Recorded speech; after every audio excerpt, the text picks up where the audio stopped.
क्या आपकी भी टैक्स लायबिलिटी जीरो है और आप ये सोच रहे हैं कि मुझे इनकम टैक्स रिटर्न फाइल करने की जरूरत है या नहीं है, तो इस वीडियो को अंत तक अवश्य देखें। इस वीडियो के अंदर हम ये समझेंगे कि अगर आपकी इनकम टैक्स लायबिलिटी जीरो है फिर भी आपको आईटीआर फाइल करना चाहिए या नहीं करना चाहिए।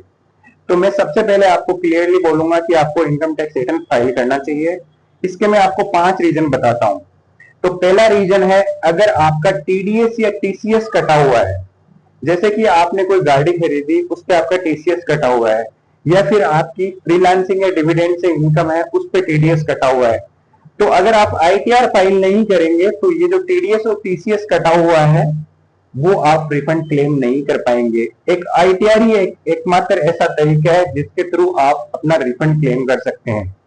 दूसरा रीजन है, अगर आप बैंक से लोन लेने का सोच रहे हैं या फिर कोई क्रेडिट कार्ड अप्लाई करने का सोच रहे हैं, तो बैंक वाले आपसे हमेशा 3 साल की आईटीआर मांगते हैं। तो अगर उसमें आपकी इनकम टैक्स लायबिलिटी जीरो भी है, आपने कुछ टैक्स पे नहीं किया है, फिर भी उसकी क्रेडिटेबिलिटी होती है, इसलिए आपको आईटीआर फाइल करना चाहिए। तीसरा रीजन है, अगर आप वीजा अप्लाई करने का सोच रहे हैं, यूएस, यूके, कनाडा जैसी कंट्रीज आपसे 3 साल की अपनी आईटीआर फाइल मांगती है, तो अगर आपके पास होगा तो आपका वीजा अप्रूवल के चांसेस बढ़ेंगे।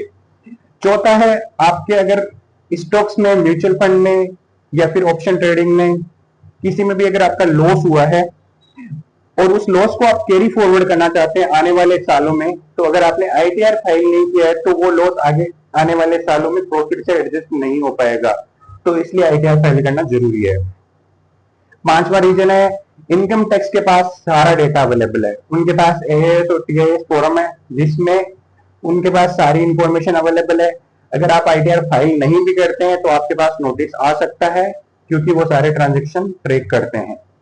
तो अगर आपको ये वीडियो अच्छा लगा हो तो इस चैनल को सब्सक्राइब करें, इस वीडियो को लाइक करें और शेयर करें। Thank you for watching.